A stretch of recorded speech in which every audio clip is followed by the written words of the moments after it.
O pessoal que acompanha a física marginal, hoje a gente está fazendo uma coisa bem diferente e ao mesmo tempo bem igual, à essência do que a gente sempre faz.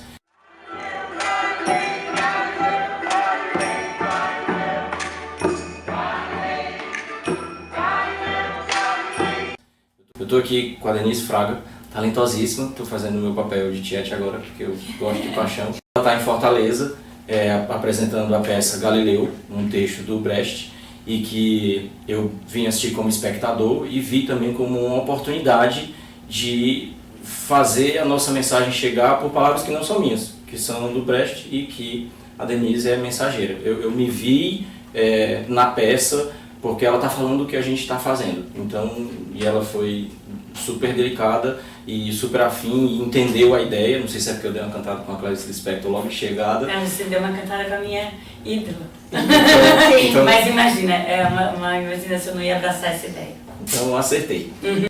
Denise, o projeto Física Marginal, a gente defende uma ideia. Se as pessoas aprenderem mais física, a gente vai ter mais cientistas, mais engenheiros. Não tenho o que discutir muito, isso muda até o PIB nacional. E ao mesmo tempo as pessoas que não se tornarão cientistas nem engenheiros, mas vão ter uma compreensão maior da vida. Se a pessoa sabe física, ela vai se comportar melhor no trânsito, ela vai saber ser um consumidor consciente de energia, e ela vai inclusive ser uma pessoa mais coletiva. Então essa é a ideia que a gente defende no Física Marginal. E aí eu vim assistir a peça. Eu não vim como professor de física, eu vim como fã. Eu não vim por conta da história do Galileu, porque a história do Galileu eu já conhecia. Mas com meia hora de peça, aconteceu comigo o que eu vi você dizendo que queria que acontecesse com quem conhecia a história e assistisse a peça. Eu fui arrebatado. Por quê? Porque a peça passa essa ideia de que nós precisamos lutar contra determinadas forças. Nós precisamos encontrar um jeito de fazer a coisa acontecer, mas nós somos presos de determinadas situações. Como professor de física, como educador nesse país, todos os meus colegas de física, nós nos sentimos como o Galileu. É isso, né? A mensagem do Brecht, a mensagem da peça aplicada à história da educação do país, eu acho que é bem isso, né? Somos todos Galileu, precisamos ser todos Galileu. Uma das questões da peça que mais me interessa é essa coisa do quanto nós cedemos diariamente para não ir para as nossas diversas fogueiras cotidianas, né? Eu acho que o próprio Brecht, ele foi a única biografia que ele escreveu, foi a do Galileu. Ele quis contar essa história porque ele também se sentia Galileu. Eu acho que não existe mais a possibilidade, diante dessa sociedade que a gente inventou viver, onde tudo que vale é o que rende, seu ganha-pão, seu dinheiro, em nome do leite das crianças, você vai cedendo, você quer estar bem com seu patrão, você precisa ceder para ter aquela promoção, você até familiarmente, às vezes, você vai se acostumando a fazer concessões para viver numa sociedade onde tudo é justificado por dinheiro. Mas o que eu acho que a peça traz é que ele olha essa história do Galileu fazendo você e abre um monte de reflexões a partir desta, né? Que o quanto que eu fico vendo você falar como professor de física, o quanto é diferente você ver um professor de física apaixonado pelo que faz. O quanto que você, mesmo cedendo, mesmo trabalhando nessas estruturas de poder que a gente precisa trabalhar, nos esquemas corporativos, onde você tem ali meta de venda, né? Meta de aprovação. Meta de aprovação, o tempo inteiro a gente vive a sociedade do desempenho, né? Que é uma coisa que é uma foice no nosso pescoço o tempo inteiro. Mesmo dentro desses esquemas, como que você não se perde de si? Como que você fica minimamente em dia com os seus ideais? Como você fica em contato com você mesmo? Eu acho que essa era muito a questão do Brecht, porque o Brecht ele sempre foi um fugitivo, ele sempre questionou os esquemas de poder, ele tentou sair deles muitas vezes, e a impressão que eu tenho é que ele não conseguiu. Que ele, mesmo quando ele foi para a América, que ele queria fazer cinema, falar para muitos, ele que teve que estar subserviente aos produtores que interferiam no roteiro. Quando ele vai para a RDA, tem o Fundo Berliner Ensemble, eu duvido que ele não tenha que ter abaixado a cabeça para várias coisas do Partidão. Eu acho que de alguma maneira o Brecht nos convida com a peça é a gente se resgatar. A gente estar em contato com a gente mesmo. A gente recuperar-se. E na hora que você abre um projeto que chama Física Marginal, você com certeza está se oxigenando. Você mesmo tendo que fazer lá seu ganha-pão para estar em dia, suas contas a pagar, você não está se perdendo de si. E eu acho que essa coisa que você fala de todo mundo aprender física é outra questão que o Brecht coloca na peça, que é a questão do conhecimento. Como que você estar em contato com o conhecimento e com o saber e com a investigação, né? O que ele fala o tempo inteiro, nossa nova arte da dúvida. Né? Eu adoro aquele texto em que ele fala pro pequeno monge, o Galileu, tá bom, você é físico, tá aqui a razão do movimento do mar, as marés, mas você não pode ler. Aí o cara não aguenta e pega o livro, tá vendo como você é físico? Né? Tá vendo como você quer saber? Aí eu falo um texto que eu amo dizer para a plateia, que é o fruto da árvore do saber. Ele já está se empanturrando. Ainda que seja a maldição eterna, ele não resiste e se empanturra, comilão infeliz. E aí é onde vem o poder transformador. É. E aí tem um outro ponto que eu queria comentar importante, até para dar uma cacetada em alguns, inclusive na minha filha que está ali. Existem os estereótipos, né? Então tem o estereótipo da pessoa das exatas e das pessoas das humanas. Hoje é meme, fácil na internet. Ah, desculpa, não sei as leis de Newton, sou das humanas, né? A Lara diz, eu sou a pessoa mais de humanas que existe, pai, desculpa. Mas eu acho que nem é válido esse estereótipo, né? Porque a pessoa se diz de humanas e ela quer fugir das ciências. Mas aí o que é que eu vejo? Eu vejo você dizer assim, porque a gente precisa encontrar um jeito de passar a mensagem, você enquanto atriz, e precisa atingir a cabeça e o coração. Precisa ir na razão e precisa ir no sentimento. Isso mesmo. É isso que a atriz faz e não é isso que o professor faz também? Eu acho que a profissão de atriz tem muito a ver com o professor, né? E uma das coisas que eu acho que assim, que se eu pudesse eu me envolver completamente com essa causa, se eu tivesse mais tempo, é que eu acho que a escola está errada. A escola hoje está errada. Eu acho que hoje não tem mais saída se você não pegar pela mente e pelo coração. O que eu sinto é que assim, o professor, o ator, a tentativa de comunicar, o mar de informação que a gente vive e se afoga diariamente, ele só faz sentido se a gente flechar as pessoas no seu autoconhecimento. O que eu acho louco, que eu acho que a maior coisa a ser aprendida hoje é o autoconhecimento. É justamente você saber em que lugar te é tocado o coração. Porque senão você não vai aprender nada. E o tanto de coisas que tem para ser aprendidas, mas como escolher? Só você sabendo qual é o lugar que bate no seu coração. Você se conhecendo. Né? Eu acho que isso é uma conversa imensa, que a gente nem estudar uma palestra só. Como comunicar? Por isso que eu adoro pegar os clássicos. Esse texto, Galileu, talvez muita gente falasse assim, esse texto não é para grandes plateias. E eu vejo acontecer com a encenação da Cibele, o espetáculo festivo que a gente conseguiu fazer, o espetáculo que toca o coração, que pega as pessoas pela emoção junto. Eu duvido que o Brecht não quisesse pegar as pessoas pela emoção e pelo coração. Eu não sei se fugiu da sua pergunta. Não fugiu e já encaixou na próxima. Teve um ponto na peça... Ah, eu sei que eu fugi dessa pergunta, deixa eu só completar então, Fran. A coisa de exatas e humanas, elas estão caminhando assim, ó.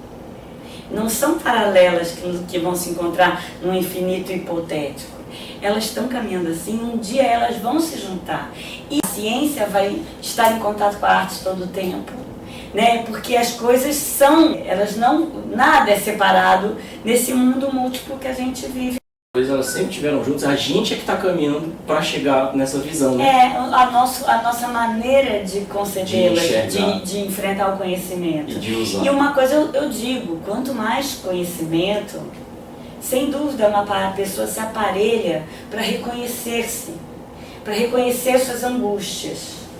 Mas eu acho que você precisa, hoje, com tanta coisa na rede, você precisa entender aonde te toca o coração. Porque o que eu sinto é que tem muitos professores que vão lá e fazem a sua função, irritados com seus alunos que não querem aprender e que são professores que não são apaixonados pela sua matéria. Aí tu tocou 2 vezes agora nessa história da internet. E era outra coisa que eu queria dizer. Eu vi um vídeo de uma palestra sua onde você dizia: eu só pude ser atriz por causa de uma escola gratuita. E num outro ponto eu te vi dizer que faz parte da beleza do teatro você poder tocar nem que seja uma pessoa a cada noite, em cada apresentação. Aí hoje nós estamos aqui, uma atriz e um professor conversando e falando de como chegar na cabeça e no coração das pessoas, e a gente sabe que as pessoas têm a internet na mão. Então é uma maneira que a gente tem, falando como professor de física, que é sofrido, você tem como chegar gratuitamente às pessoas e como atingir várias pessoas. Então me veio uma pergunta: é uma maneira, é uma ferramenta que a gente tem para uma pequena revolução, aquela revolução que você diz que a gente precisa, porque aí então a gente consegue fazer esse camarada aprender de acordo com as necessidades dele, com o conhecimento prévio dele e de uma maneira fora do currículo. Aprender por querer, né? Essa que é a nossa... O que a gente tem que aprender na escola? Essa é a minha... A escola devia ensinar a aprender. E você gostaria de aprender física na medida que você visse um cara que quer ensinar física de uma maneira comunicativa e querendo que eu aprenda física.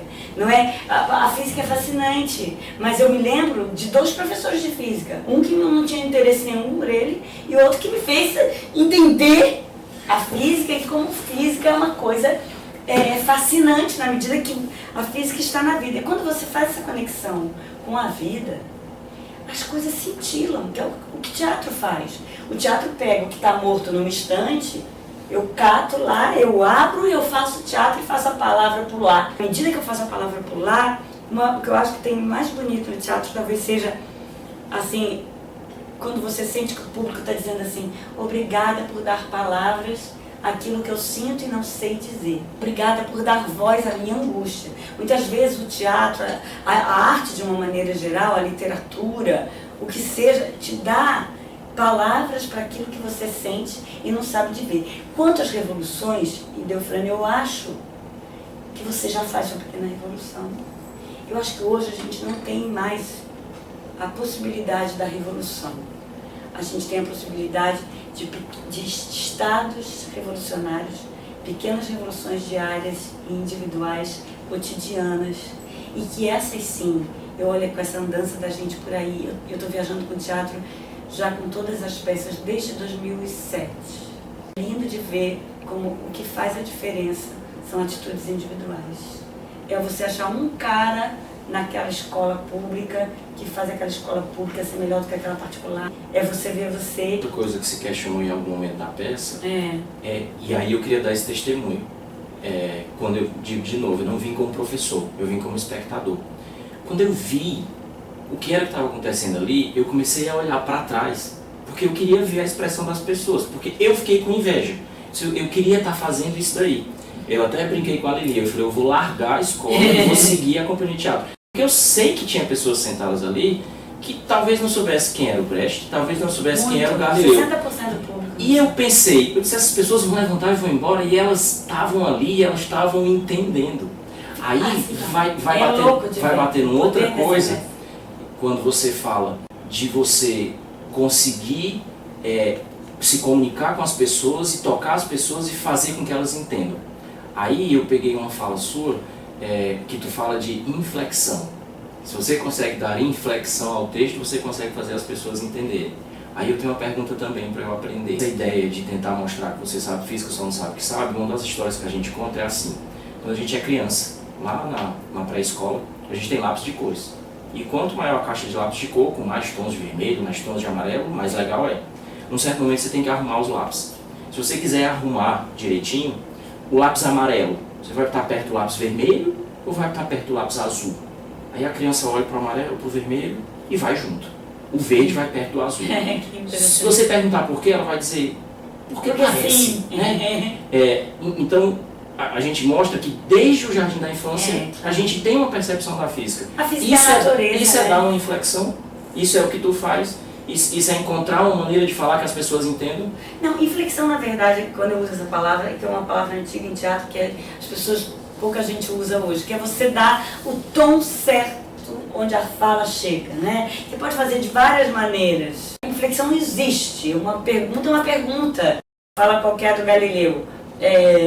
Isto é o Sol. Aonde está o Sol? À direita ou à esquerda? Se eu falar, isto é o Sol, onde está a esquerda? Onde está... Isto é o Sol, onde está o Sol? À direita ou à esquerda? Eu não estou na inflexão certa. Eu estou jogando a fala fora. Né? Você ir atrás da comunicação que aquela fala pode ter. É um pouco isso que você falou. Mas o que eu queria dizer, só para completar essa coisa do conhecimento, que eu acho um dos textos mais lindos da peça, é quando ele fala: às vezes eu penso, eu bem que ficaria embaixo da terra, onde não entrasse mais luz, só para saber o que é a luz. E o que é pior, o que eu sei eu preciso passar adiante. Como um enamorado, como um bêbado, como um traidor. É pior do que um vício e leva a desgraça. O bom professor tem isso, como você que está aqui comigo no domingo, fazendo isso que você está fazendo. E eu acho que um ator também, às vezes, pode ter essa ânsia do querer dizer. Eu acho que somos irmãos nessa questão de querer que aquilo que nos interessou seja comunicado. O Brecht fala da peça Põe na Boca do Galileu. Pensar é um dos maiores prazeres da raça humana. O Galileu é o pai da arte empírica, foi ele que ele questionava, e ele simplesmente observava a natureza. E a física está na natureza, por isso que ele é o pai da física. Na peça, quando fica o matemático e o filósofo, mais Aristóteles, mais o cálculo, vejam, olhem no telescópio, simplesmente olhem. Olhem e pronto, né? Basta você ser um inquieto, como ele era um inquieto por natureza. Eu acho que o que a peça faz, eu acho que todos nós temos que fazer para mudar o mundo, é inquietar-se por que já é conhecido, estar o tempo inteiro sabendo que nós somos potenciais agentes de transformação. Cada um de nós, a roda da história, o Brecht fala isso todo o tempo, é girada pelos homens, né? Nós é que fazemos a história, portanto, há que pôr a mão na massa da história. A gente tem que saber do nosso poder. E a gente não pegar e jogar a toalha e falar: que não dá para fazer com esse chefe. Sempre dá para fazer. Muito mais feliz você passar por essa vida estando em conexão com o seu potencial de homem no mundo, de ser transformador. A vida vale muito mais a pena. Que é isso que a gente está fazendo agora, né? Tentando, pelo menos. Eu queria te agradecer demais, foi o máximo. Obrigada. E eu queria dizer que você está ajudando a gente na nossa pequena revolução. É uma luta, é uma batalha, o pessoal que está assistindo sabe disso. É uma coisa importantíssima. Vem quem quer, mas querendo a gente faz uma revolução. Sem dúvida. E a gente Te desejo força nos dias e leveza na luta. Falando desse jeito, a gente pode dizer: física pra que te quero? Não. Física te quero. É só olhar. E se eu te perguntar assim: Denise, você sabe física, só não sabe que sabe. É isso mesmo? Com certeza. Você que pode me fazer ver que eu sei. Obrigadíssimo. Obrigada a você. É isso. Como diz o poeta, ó manhã dos inícios, ó manhã dos inícios, ó sopro do vento que vem de terra nova. Senhor, devia beber seu leite, porque daqui a pouco chega a gente. Você acabou entendendo o que eu lhe expliquei ontem? O quê? Aquela história do Tiperne e da rotação? Sim, não. Como é que o senhor quer que eu entenda? Eu ainda vou fazer 11 anos em outubro. Justamente! Eu quero que também você entenda! Eu quero que todo mundo entenda!